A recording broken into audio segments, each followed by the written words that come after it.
오늘 이 아침 우리에게 주시는 하나님의 말씀 예레미야 39장 11절에서 14절의 말씀이 되겠습니다. 11절에서 14절의 말씀 한 목소리로 합독하시겠습니다. 바벨론의 느부갓네살 왕이 예레미야에 대하여 사령관 느부사라단에게 명령하여 이르되 그를 데려다가 선대하고 해하지 말며 그가 너에게 말하는 대로 행하라. 이에 사령관 느부사라단과 내시장 느부사스반과 궁중장관 네르갈사레셀과 바벨론 왕의 모든 장관이 사람을 보내어 예레미야를 감옥들에서 데리고 사반의 손자 아히감의 아들 그다랴에게 넘겨서 그를 집으로 데려가게 하매 그가 백성 가운데에 사니라. 아멘. 오늘 우리가 함께 읽은 짧은 말씀 예레미야 39장 11절로부터 14절의 이 짧은 말씀은 우리가 그냥 간단하게 예레미야가 석방됐다라고 하는 그 사실을 우리에게 가르쳐 주지만, 그러나 오늘 주시는 이 본문의 말씀은 우리에게 하나님이 역사를 운행하시는 역사의 주인공으로서 어떻게 하나님의 역사를 이루어 가시는가라고 하는 것을 우리에게 분명하게 보여주는 그 본문의 말씀이 오늘 우리가 읽은 예레미야 39장 11절에서 14절의 말씀입니다. 특별히 오늘 주시는 본문의 말씀에 보면 예레미야가 이제 그 예루살렘의 이 시위대 뜰에 갇혀 있었던 예레미야가 석방되는 것은 아이러니컬하게도 바벨론의 느부갓네살 왕에 의해서 그가 석방되어진다라고 하는 겁니다. 오늘 주시는 이 본문을 통해서 우리가 깨달아야 되는 것은 하나님은 하나님의 방법에 의해서 구원의 역사를 이끌어 가시는 분이시다. 오늘 주시는 이 본문의 말씀을 우리가 그 민족주의적인 관점에서 보면 예레미야는 반역자입니다. 그렇지만 이것은 하나님의 입장에서 보면 다른 관점이다라고 하는 겁니다. 특별히 오늘 우리가 살고 있는 이 시대에도 우리가 민족주의적인 관점에서 역사를 보는 것과 신앙적 관점에서 역사를 보는 것 사이에 괴리가 있고, 그리고 온전한 믿음을 가지려면 우리는 민족주의를 버려야 됩니다. 그렇다고 해서 우리가 애국자가 되지 말라고 하는 의미가 아닙니다. 오늘 주시는 이 본문의 말씀에서 왜 하나님께서 이 예레미야를 그 바벨론의 왕 느부갓네살을 통해서 구원하셨느냐라고 하는 것은 오늘 지금 우리가 보는 이 유다 왕국의 멸망의 과정 속에서 바벨론은 하나님의 도구입니다. 그래서 하나님은 하나님이 계획하신 방법에 의해서 역사를 이끌어 가시는 분이시다라고 하는 거예요. 그래서 오늘 주시는 이 본문의 말씀에서 두 사람의 역할이 중요한데, 첫째는 바벨론의 왕 느부갓네살이 중요한 역할을 합니다. 그 다음에 또 하나 역할을 하는 것은 14절에 보게 되면 중간에 사반의 손자 아히감의 아들 그다랴입니다. 그러니까 옥에서 나온 이 예레미야를 그 자기 집에 데려가서 머무르게 하는 사람은 그다랴입니다. 그런데 이 그다랴가 누구냐면 이제 뒤에 이어지는 부분에서 보면 그다랴는 이 바벨론 통치하에서 유다의 총독 노릇을 하는 사람입니다.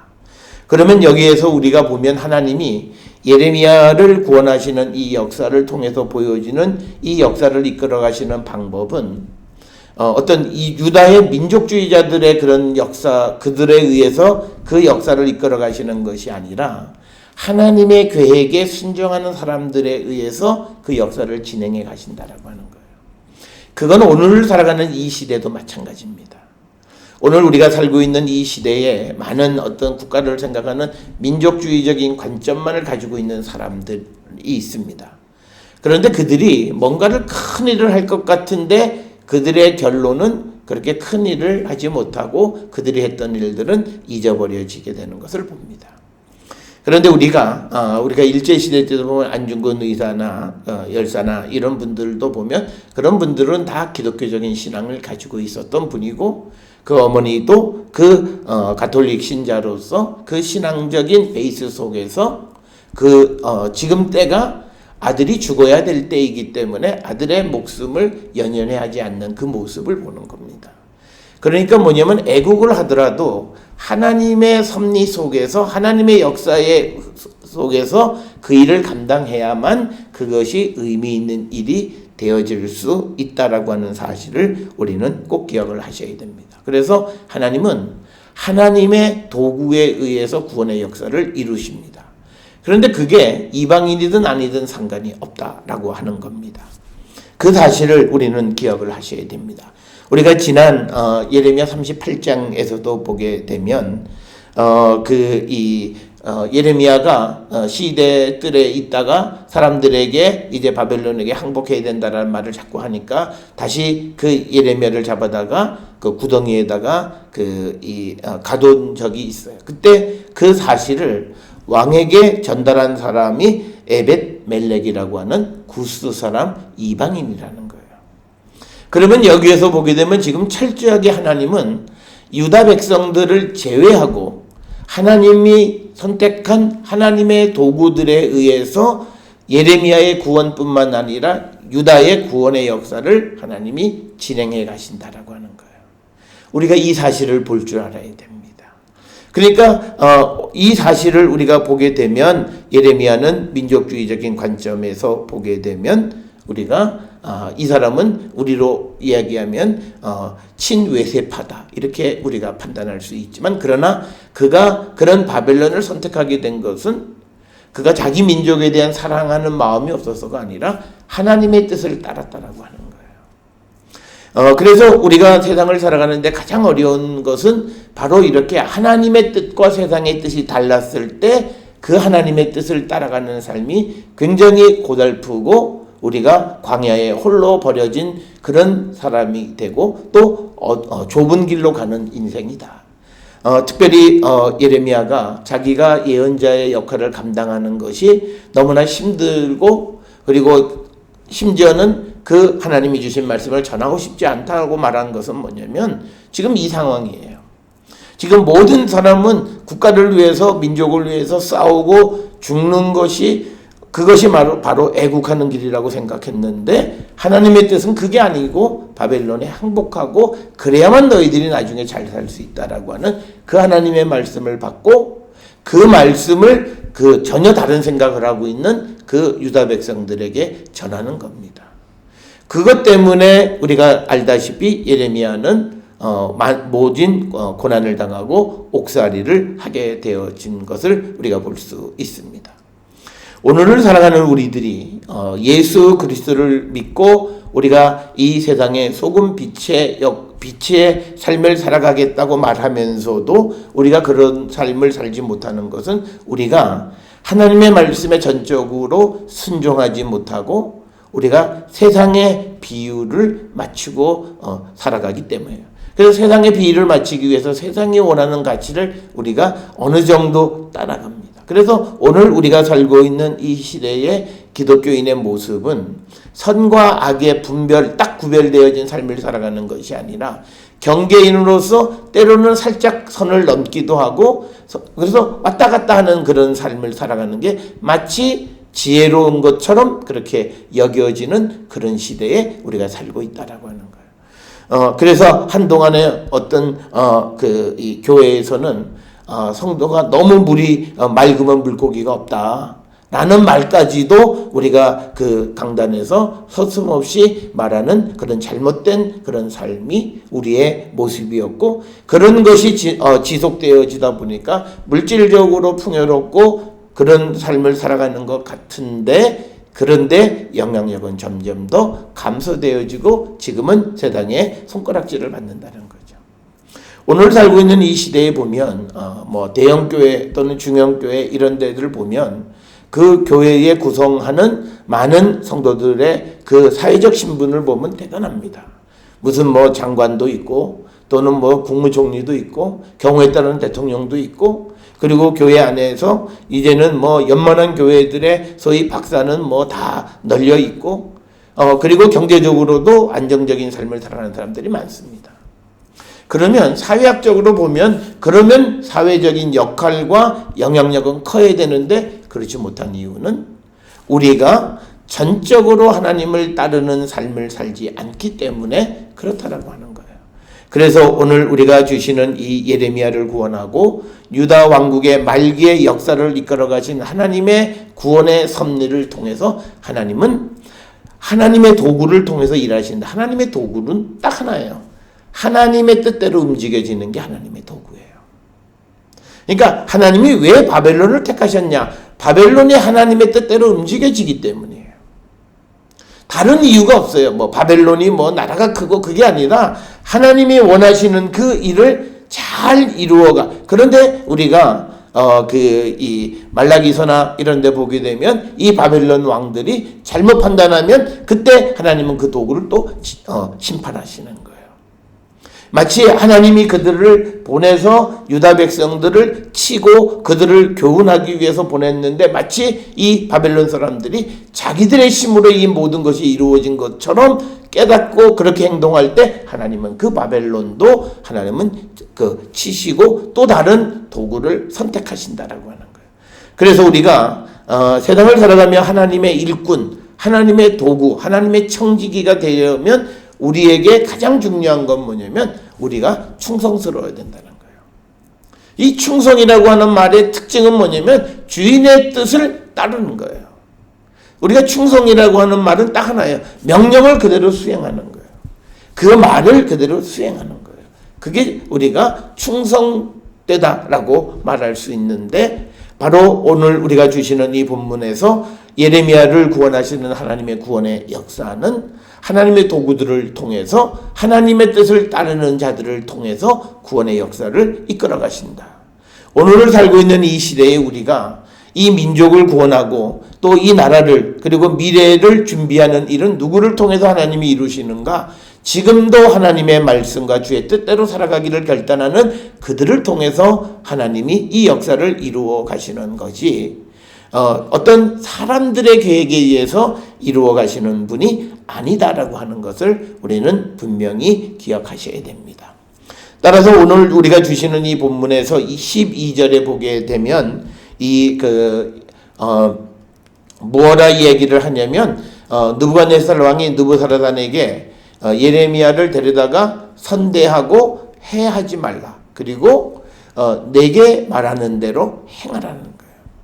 지금 이 바벨론은 이방의 왕이긴 하지만 그러나 이 지금 우리가 성경 안에 등장하는 느부갓네살은 다른 게 아니라 하나님의 도구예요. 그렇기 때문에 그는 그 하나님의 일꾼인 예레미야의 입에서 나오는 그 말을 그대로 들으려고 하는 특징이 있다는 거예요.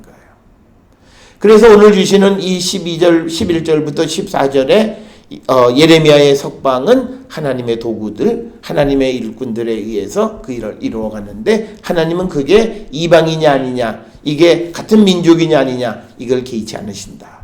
이미 예레미야 38장에서 예레미야를 구원하시는 일에 그 구스 사람을 쓰신 예를 우리는 잘 알고 있다라고 하는 겁니다. 자, 그렇다면 여기서 뒤집어서 우리가 설명하면 왜 하나님은 하나님의 백성인 유다 백성들을 통해서 이 예레미야의 구원의 역사를 이루지 않으셨느냐는 거예요. 그 이유는 뭐 우리가 달리 설명할 이유가 없습니다. 딱 하나예요. 하나님의 뜻대로 움직여지지 않는 거예요. 그러니까 우리가 이 시대를 살아가면서 하나님의 일꾼의 사명을 우리가 감당하고자 할 때 우리에게 가장 필요한 것이 뭐냐? 그것은 우리가 하나님의 말씀을 듣는 거예요. 우리가 들을 때 우리가 하나님의 일꾼이 되어질 수 있다. 그런데 우리가 이미 예레미야서를 통해서 보여졌듯이 하나님의 말씀을 선포할 때 그들은 듣지 않아요. 특히 자기들에게 불리하고 자기들이 원치 않은 그런 말씀을 주실 때 그 말을 듣지 않습니다. 오늘 주시는 이 말씀들 우리가 예레미야서에 보면 그 시드기야도 이 예레미야에게 선지자란 말을 해요. 그런데 그가 말로는 선지자, 저자가 하나님의 말씀을 듣는다 그러니까 선지자로 형식적으로는 인정해 주지만 내용적으로 실질적으로는 예레미야를 선지자로 인정 안 하는 거예요. 왜 그러냐면 그가 예레미야가 선포한 하나님의 말씀을 아무것도 따르지 않아서 아주 비극적인 결과를 맞이한 거예요. 그러면 그는 시드기야가 예레미야를 선지자라고 말하지만 정말 하나님의 선지자로 인정했느냐? 그렇지 않았다는 거예요. 그건 바로 그가 그 말씀을 듣지 않았기 때문이다. 오늘날 우리가 살고 있는 이 시대에도 마찬가지입니다. 오늘 우리가 성경을 매일 묵상하는 사람들이 상당수 많아요. 참 좋은 일이긴 합니다. 그런데 정말 그들이 그 말씀이 하나님의 말씀으로 받아들이고 있느냐라고 하는 것은 그 말씀을 통해서 자기의 삶을 바꿔가야 그 말씀이 정말 하나님의 말씀이다라는 거예요. 그러니까 우리가 사람이 말씀 안에서 믿음 안에서 변화되는 삶을 살지 않으면 우리가 그것에 실질적이지 않다라고 하는 거예요. 우리가 예수님께서 바리새인들을 외식하는 자라고 말하는 것은 뭐냐면 그들은 말은 합니다. 그런데 실질적으로는 그렇게 행동하지 않아요. 우리가 마태복음 21장에 보게 되면 아버지가 아들들에게 밭에 가서 일하라 그랬을 때 한 아들은 예 그러고 안 간 아들이 있고요. 어떤 둘째 아들은 안 가요 그러고는 다시 돌이켜서 가는 아들이 있어요. 그러니까 첫째 아들은 사람들을 보기에는 아버지 앞에서 예 그래요. 그러니까 참 효심이 있는 것 같아요. 그런데 실질적으로는 아무것도 행하지 않아요. 그러면 그 아들은 아버지의 권위를 인정하지 않은 거예요. 그래서 누가 하나님 나라에 들어가느냐? 둘째 아들처럼 비록 그가 죄는 졌지만 그러나 돌이켜서 다시 아버지께로 가는 자. 그런데 오늘 우리가 이 유다 왕국 말기에 유다 백성이나 시드기야 왕의 특징은 뭐냐면 하나님의 말씀을 듣기는 하지만 그러나 그 말씀대로 전혀 행동하지 않는다는 거예요. 그런 자들을 통해서 하나님은 역사하지 않으신다는 거예요. 그들은 역사에 등장은 해요. 그런데 그들이 역사에 등장하는 것은 비극적이고 그리고 부정적인 사건에 등장하게 되어진다라고 하는 겁니다. 그래서 오늘 우리가 주시는 이 본문의 말씀에서 예레미야를 석방하는 이 일에 하나님이 이방 사람들을 통해서 바벨론을 통해서 하나님의 도구를 통해서 역사하시는 것은 하나님의 말씀을 듣는 이들을 통해서 하나님은 구원의 역사를 이끌어 가시는 겁니다. 오늘 우리가 주시는 이 역사에서 이제 두 종류의 역사가 이스라엘 역사에 등장을 합니다. 하나는 바벨론의 포로로 잡혀간 그 유다 백성들 순종하지 않는 자들의 역사가 있고 한쪽은 하나님의 말씀을 들어서 순종해서 하나님이 주시는 그런 구원을 체험하며 살아가는 사람의 역사가 있는 겁니다. 그래서 우리는 내가 지금 서 있는 이 역사, 나는 지금 하나님 앞에 어떤 역사를 내가 살고 있는가 우리가 한 번쯤 우리가 돌아보는 자들이 되어야 한다라고 하는 겁니다. 그래서 우리가 하나님의 구원의 역사에서 배제되지 않는 자가 되려면 우리가 영적으로 닫혀 있거나 영적인 편견에 사로잡혀 있으면 안 됩니다. 항상 하나님의 말씀을 통해서 우리의 삶이 바뀌어지고 변화되는 삶을 살아가는 자들이 되어야 한다. 그래서 주시는 그 말씀을 하나님의 말씀으로 우리가 받아들일 수 있는 그런 영적인 그런 열림, 이것이 우리에게 있을 때 우리는 어려운 시대에 하나님의 구원의 역사의 주인공이 되어질 수 있다라고 하는 사실을 우리는 꼭 기억을 하셔야 됩니다. 어쨌든 이스라엘 역사 속에서 일시적이긴 하지만 느부갓네살은 역사의 주인공이 됐어요. 그리고 시드기야는 역사에서 패배자로 기록이 되어지고 그리고 이 바벨론 포로로 잡혀간 사람들도 일시적으로 70년 그들이 다시 돌아올 때까지는 역사의 그 암흑기를 살아가는 사람들임에 틀림이 없습니다. 그들이 그런 역사를 살아가게 되어지는 가장 큰 이유 중 하나는 그들이 하나님의 말씀을 듣지 않고 영적으로 닫혀있고 형식적인 것에 너무 관심을 가졌기 때문이라는 겁니다. 그래서 오늘 주시는 이 본문의 말씀을 통해서 우리의 믿음을 우리가 한 번쯤 돌아보셔야 되겠고 이제 마지막으로 우리가 오늘 주시는 이 말씀을 통해서 우리가 하나님의 일꾼이 세상을 살아갈 때 우리는 세상을 두려워할 이유가 없습니다. 하나님은 반드시 하나님의 일을 이루는 사람들을 하나님의 뜻 안에서 구원하시는 거예요. 그래서 예레미야가 이렇게 잡혀서 옥에 갇히고 할 때 많은 사람들은 그를 조롱하고 비아냥거렸습니다. 그러나 결국은 그는 하나님의 구원을 얻게 되어진 거죠. 마치 예수님이 십자가에 달리셨을 때 많은 유대 백성들이 예수님을 비아냥거리고 예수님을 조롱했지만, 그러나 3일 만에 죽음의 권세를 이기시고 온 인류를 구원하기 위한 그 구원의 역사의 주인공이 되신 예수님을 우리는 기억합니다. 그래서 우리는 하나님의 뜻에 순종하는 삶을 살아갈 때 우리는 그 구원의 역사의 수혜자일 뿐 아니라 그 구원의 역사를 이루는데 함께 쓰임받는 일꾼이 되어진다라고 하는 사실을 꼭 기억을 하셔서, 오늘 아무도 생각하지 못했을 거예요. 이 바벨론의 느부갓네살 왕에 의해서 예레미야가 생명을 부지하고, 그리고 이제 유다의 총독이 되는 그다리아에 의해서 예레미야가 보호를 받게 되어진다라고 하는 거예요. 그래서 하나님은 하나님에게 순종하고 하나님의 말씀을 두려움없이 전하는 자들의 삶을 하나님은 책임져 주시는 분이시다라고 하는 것을 우리에게 가르쳐주는 말씀이 오늘 우리가 읽은 예레미야의 석방이라고 하는 것을 통해서 우리가 깨달을 수 있고, 이 주제는 우리가 세상을 살아가는데 특히 우리는 20세기 말로부터 시작을 해서 21세기로 들어오는 우리의 역사 속에서 외세의 침략과 여러 가지 복합적인 일들 속에서, 그런 부정적인 역사 속에서 그것을 신앙 안에서 어떻게 잘 우리가 녹여 해석하고 그것을 받아들일까라고 하는 것에 대한 깊은 생각을 하게 하는 것이 오늘 주시는 11절로부터 14절의 말씀이 되겠습니다. 따라서 오늘 우리가 주시는 말씀에서 민족적인 관점에서 예레미야가 어떤 친외세적이다라고 하는 그런 관점이 아니라, 우리가 영적인 관점에서 하나님의 뜻에 순종하는 삶을 살았던 예레미야, 그래서 그 예레미야를 구원하기 위해서 때로는 하나님이 외세를 통해서 그를 구원하시기도 하고, 외세를 통해서 유다 백성들을 온전한 하나님의 백성으로 만들어 가시는 분이시다라고 하는 겁니다.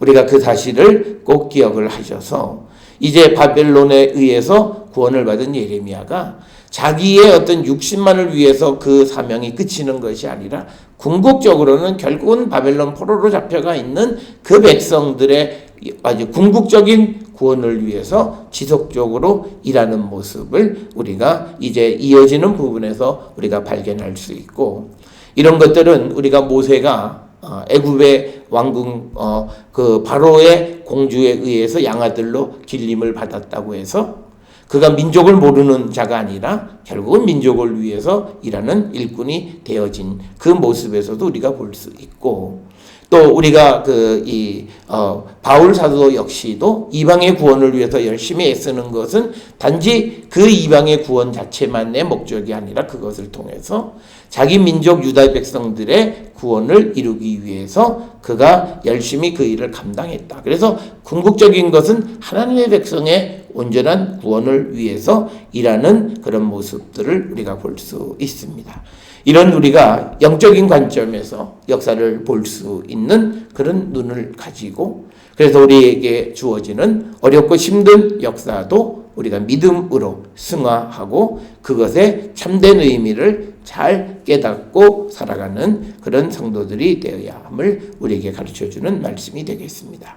특별히 우리가 살고 있는 이 시대는 굉장히 어려운 시대를 살고 있고, 또 신앙적으로도 사상적으로도 또 여러 가지 어려운 시대를 우리가 살고 있습니다. 이때 우리가 믿음을 가진 자들로서 어떤 삶을 살아갈 것인가, 오늘 주시는 말씀을 통해서 우리가 한 방향을 인도받을 수 있음을 우리가 깨닫고, 오늘 주시는 말씀대로 하나님의 인도하심과 하나님의 구속사 속에 쓰임받는 일꾼들이 되기를 결단하는 우리 모든 성도들이 될 수 있기를 주의 이름으로 축원합니다.